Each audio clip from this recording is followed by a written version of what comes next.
Assalamualaikum warahmatullahi wabarakatuh. Kita dari kelompok 4 ingin memberikan pendapat mengenai 10 prinsip usability heuristik terhadap aplikasi blibli.com. Di sini kita terdiri dari 3 orang.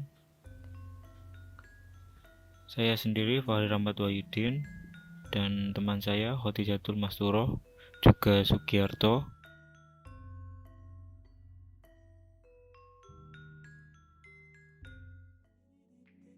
Yang pertama yaitu ada prinsip visibility of system, di mana sistem harus membantu pengguna dia itu sedang berada di mana dan langkah apa sih yang harus dilakukan selanjutnya sebelum kita melanjutkan langkah pembelian dan pemilihan barang. Dan juga harus menyediakan fitur-fitur dan juga icon yang bisa membantu pengguna apakah dia sudah masuk pada aplikasi ini atau belum, apakah dia sudah bisa, apakah dia ada menu fitur untuk membantu mencari kata kunci barang yang ingin cari dan lain sebagainya. Untuk contoh mudahnya, di sini ada icon user yang dimana saya sudah masuk sebagai pengguna. Di sini ada diberikan hai seperti itu. Di sini sudah ada akun saya.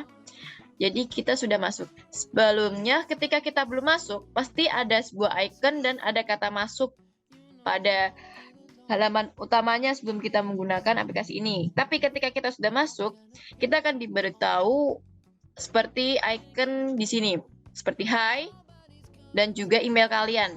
Misalnya Sepna Suji, hai Suji, seperti itu. Selain itu ada fitur notifikasi. Ada juga beberapa fitur seperti official tour atau fitur untuk hari ibu karena ini sudah hari ibu kemarin. Terus juga ada travel, ada pembelian tiket dan voucher, ada pembelian HP untuk mempermudah. Lalu ada fitur-fitur seperti di kategori ini. Di kategori ini memberikan beberapa fitur untuk membantu pengguna untuk mencari barang yang diinginkan. Seperti halnya komputer di sini. Komputer di sini itu dia sudah menyediakan key-nya. Ketika kita mengklik salah satunya nanti itu akan muncul barang-barang yang kita akan cari. Seperti komputer, media penyimpanan, peralatan gamis, scanner dan lain sebagainya. Jadi di sini di prinsip pertama yaitu visibility of system status itu di mana sistem itu menyediakan fitur-fitur yang dapat membantu pengguna agar tidak tersesat nantinya. Yang kedua adalah prinsip match between system and the real world. Sistem yang hampir mirip dengan kehidupan nyata, yang dimana sistem nantinya akan sama seperti saat pengguna melakukan belanja online. Akan terdapat fitur tambah back atau biasanya kalau di store offline kita keliling market menggunakan keranjang, kita harus meletakkan barang pada keranjang. Yang mana seperti kita lakukan di keranjang supermarket atau memilih warna itu bisa jadi seperti di official store karena pengguna itu kan biasanya dia ingin membeli warna di official store karena di sini juga disediakan. Seperti halnya kita ingin membeli meja ini, warnanya tidak sesuai, kita bisa mengganti warnanya seperti yang sudah disediakan di sini. Seperti kita ingin menggunakan warna orange atau coklat kayu. Dan selain itu ada juga fitur lain yaitu tambah back ke back. Tambah di back ini itu mewakili dari tambah di keranjang kita, yang dimana ketika kita di official store official gitu, di store offline kita akan menggunakan keranjang untuk meletakkan barang kita. Sedangkan di online kita akan menggunakan tambah bag. Pada aplikasi Blibli kita akan menggunakan button tambah bag untuk meletakkan barang kita pada keranjangnya. Selain itu di sini juga ada fitur-fitur seperti penilaian dari pengguna yang sudah membeli dan juga mungkin kita bisa berkomunikasi dengan tokonya seperti itu.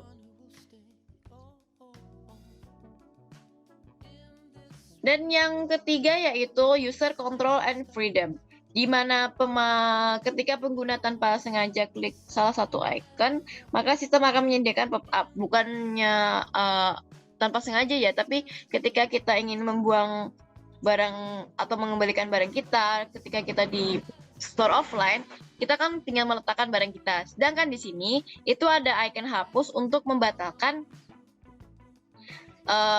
barang kita. Seperti ini, kita akan menghapus meja ini karena kita tidak butuh.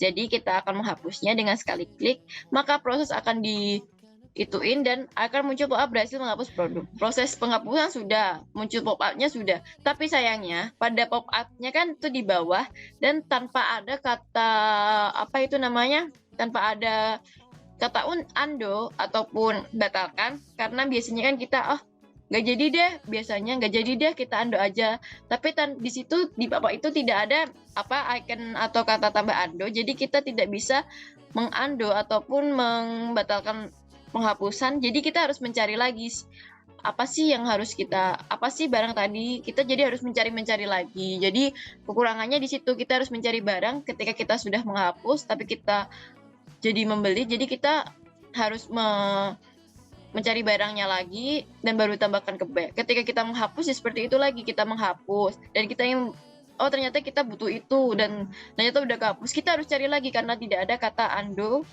untuk pop-up-nya tadi. Prinsip selanjutnya yakni prinsip yang keempat, ada konsistensi dan standar. Prinsip yang memudahkan user dalam hal eksplorasi penggunaan terhadap sistem belanja dalam aplikasi blibli.com.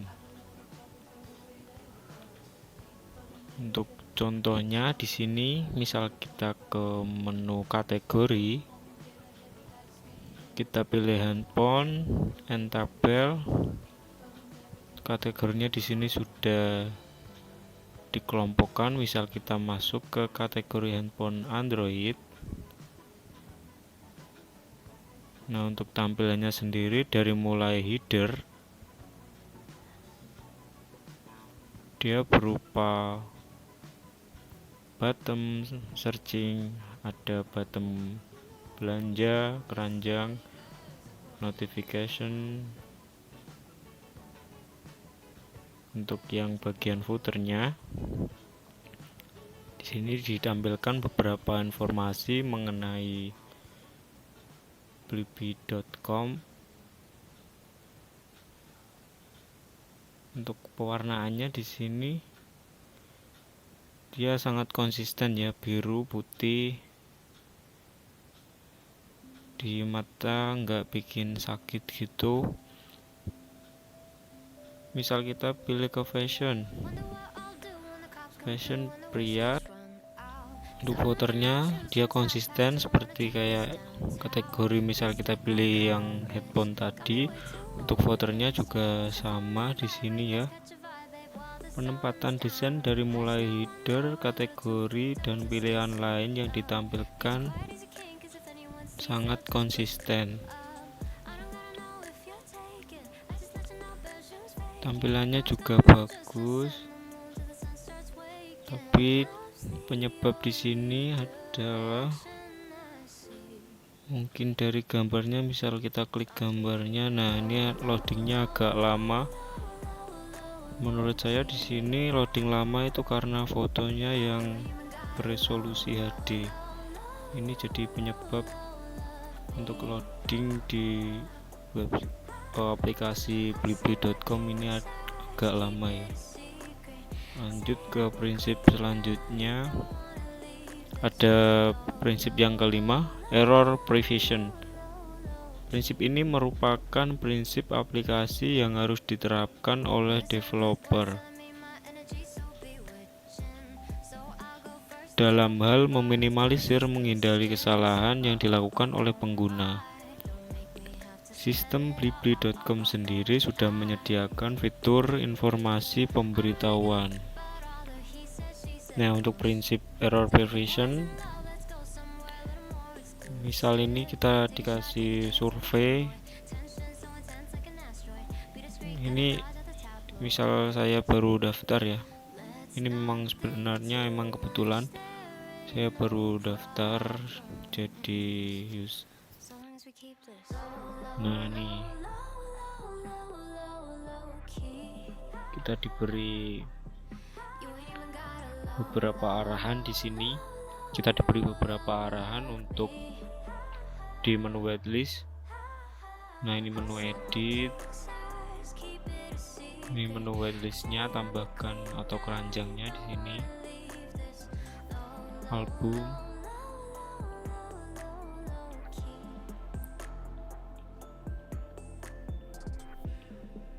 Misal kita ke notifikasi.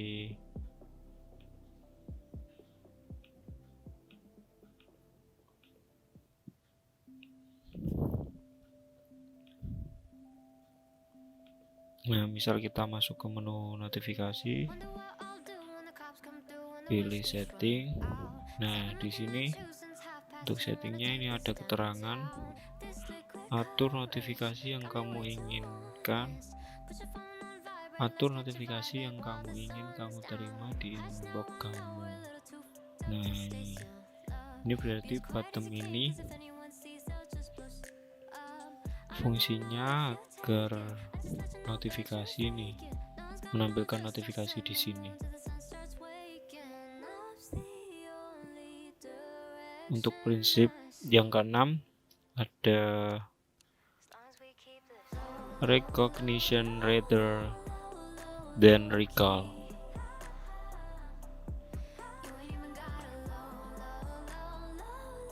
Prinsip yang menampilkan daftar kategori barang yang direkomendasikan oleh sistem secara otomatis setelah hasil observasi agar mudah ditemukan oleh user atau pengguna yang ingin mencari barang hasil pencarian sebelumnya.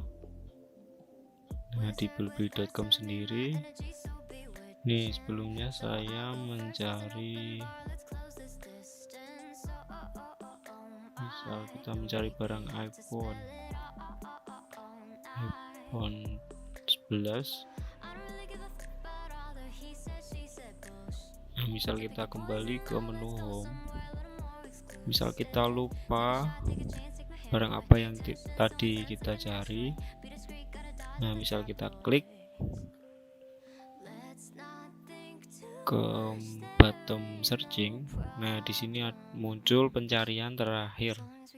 Yakni pencarian terakhir yang kita cari adalah iPhone 11. Jadi memudahkan kita ya. Misal kita lupa tadi kita mau nyari barang apa. Nah, di sini sudah ada pencarian terakhir yang ditampilkan. Masuk ke prinsip ketujuh, yaitu flexibility and efficient of use, di mana sistem harus menampilkan fitur-fitur yang fleksibel dan juga efisien untuk pengguna baru. Contohnya, di sini kan banyak fitur-fitur, banyak mengenai fitur-fitur, ada fitur back, ada fitur pesan, ada fitur notifikasi, ini untuk tarik atau tarik saldo, ini akun, ini kategori, dan lain sebagainya. Dan juga ada icon-icon fitur ini, di mana pengguna itu pasti akan mempelajari dulu, oh ini fungsinya untuk apa. Jadi untuk tampilan Blibli ini menurut saya sudah termasuk fleksibel dan efisien. Di kategori ini pun sudah ada keterangan seperti kata kunci membantu pengguna baru untuk mencari kata kunci yang mereka inginkan. Misal mereka ingin fashion wanita, mereka bisa mencarinya di fashion wanita ini. Ada beberapa opsi, contoh opsi yang bisa mereka pilih atau mereka jadikan bahan pencarian dan rekomendasi. Seperti itu. Oke, lanjut. Untuk prinsip ke-8, yaitu ada aesthetic and minimalist design, yang dimana sistem ini memberikan desain yang nyaman untuk enak dipandang dan tidak terlalu tidak terlalu rame dan tidak terlalu membuat mata sakit. Di mana di sini Blibli itu menggunakan hanya dua warna untuk halaman utama, yaitu ada biru dan juga ada putih, di mana ini perpaduan yang sudah sangat elegan, sangat minimalis menurut saya, dan juga peletakan fitur diskon, fitur barang itu juga sudah ada gangnya, maksudnya ada jaraknya dari jarak diskon ke barang, dari jarak barang ke lain sebagainya. Seperti itu. Selanjutnya ada prinsip ke-9, ada help user recognize atau diagnosis and recover from errors. Prinsip prinsip ke-9 yaitu ada help user recognize, diagnosis and recover from errors. Yang dimana desain ketika ada error, sistem itu tidak hanya menampilkan pesan error saja, namun juga memberikan solusi seperti ini. Verifikasi nomor HP-mu, sebagai hadiahnya kamu bisa dapat poin BB Rewards. Dimana di sini kan saya belum memasukkan nomor HP saya. Jadi di sini ada pesan untuk pengaman verifikasi nomor HP-mu dulu. Atau ketika kita tidak laptop kita tidak tersambung pada jaringan, itu pasti akan muncul notifikasi error dan solusi seperti checking no internet atau check your internet, seperti itu. Dan contoh mudahnya ketika kita tidak tersambung ke internet, maka akan muncul sebuah notifikasi no internet connection atau internet tidak tersambung ya. Seperti itu. Kalau misalkan saya contohkan, pasti ini nanti rekamannya juga mati, jadi ya saya contohkan ya. Oke, seperti itu aja. Lanjut ke prinsip yang ke-10 yaitu help and documentation. Di mana user itu menggunakan sistem ini ada dokumentasi bantuannya, seperti bantuan di sini ada bantuan pembayaran, pengiriman, status visa dan lain sebagainya. Seperti itu di prinsip 10. Oke, sekian dari pendapat kami mengenai aplikasi BB dalam 10 dalam 10 heuristic usability pada user interface. Terima kasih. Wassalamualaikum warahmatullahi wabarakatuh.